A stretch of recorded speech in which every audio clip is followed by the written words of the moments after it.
You know how Fox has a weird way of counting Simpsons episodes?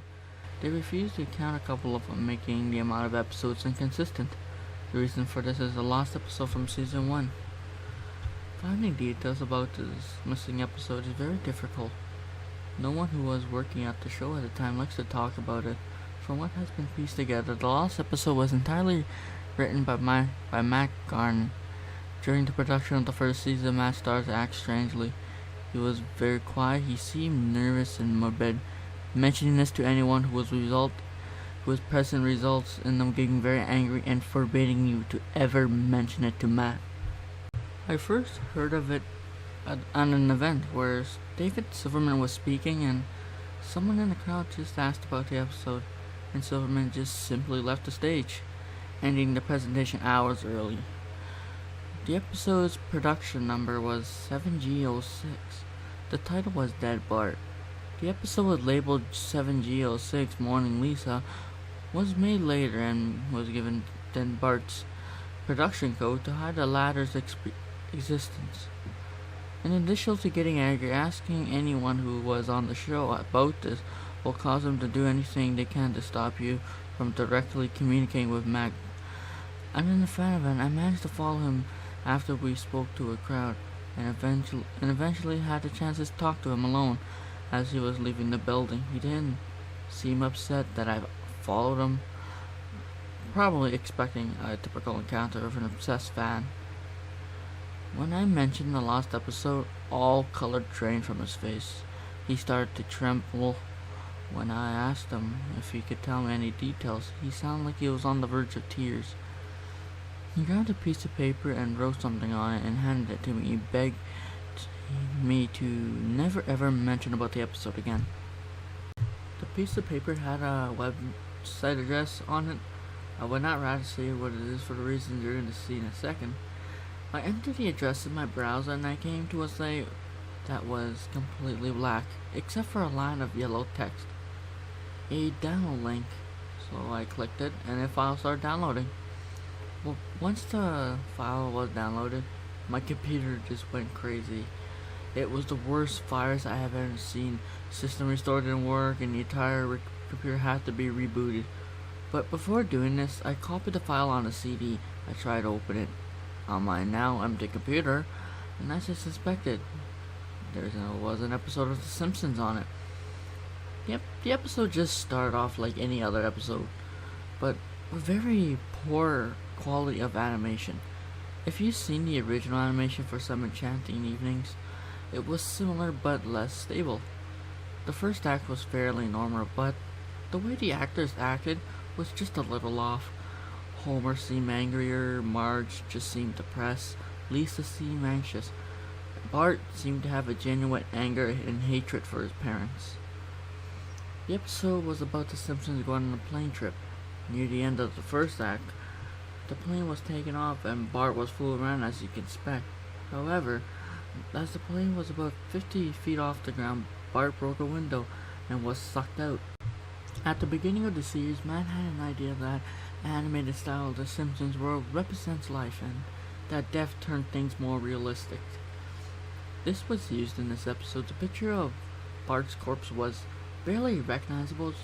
They took a full advantage of it, of not having to move, and made it almost photorealistic drawing of his dead body. Act 1 ended with a shot of Bart's corpse. When Act 2 started, Homer, Marge, and Lisa were sitting at their tables crying. The crying went on and on. It got more pained and sounded more realistic. Better acting than you would think, which was possible.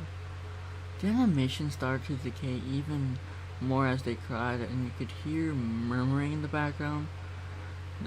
The characters could barely be made out. They were stretching, blurring. They looked like deformed shadows of random bright colors thrown on them. There were faces looking in the window, flashing in and out, so you were never sure what they looked like. The crying went on for all of Act 2. Act 3 opened with a title card saying, "1 year has passed."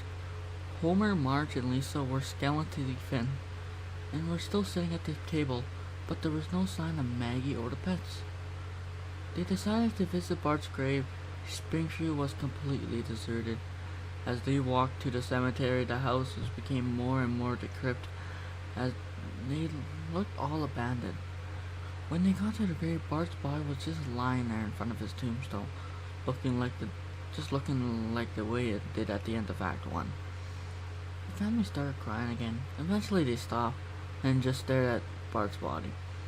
The camera zoomed in Homer's face, and according to summaries, Homer tells a joke in this part, but it's not audible in this version I saw.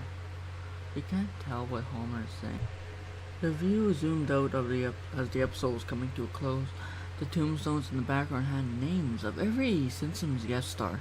Some no one have heard of in 1989, but some of them haven't been on the show yet. All of them have death dates on them. For the guesses who died, like Michael Jackson or George Harrison, the dates were when they would die. The credits were just completely silent and seemed handwritten. The final image was the Simpsons found on the couch like in the intro about drawn in hyper-realistic, lifeless style of Bart's corpse. A thought occurred to me after seeing this episode for the first time. We could try to use the tombstones to predict deaths of the living guest stars of The Simpsons, but there was something odd about the ones who haven't died yet. All their deaths were listed on the same date. Okay, so that seemed like a good creepypasta. I actually a fan of like the creepypasta stories and that. I find that one interesting. And well, I don't really watch Simpsons. I'm more into Family Guy and that, but I want to watch Simpsons because it's like I'm into like any of those animation cartoons and that.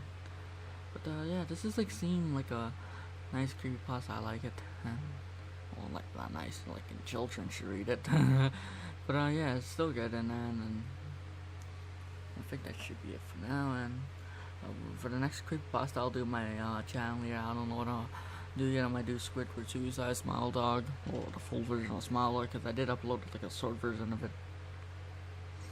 So yeah, because for my first video when I did the Smile Dog one, I don't know, I had something wrong with my voice. I couldn't really speak well, and it's like I'm starting to feel better now. My ear infection's starting to end. Huh. Well, actually, it ended a long time ago, like a month ago. So I should be good now, and I'm gonna start doing more creepypastas on this channel, and I really now will do like requests. Anyone like requests creepypastas me to do, it'll links them to me. I will actually read them and do them.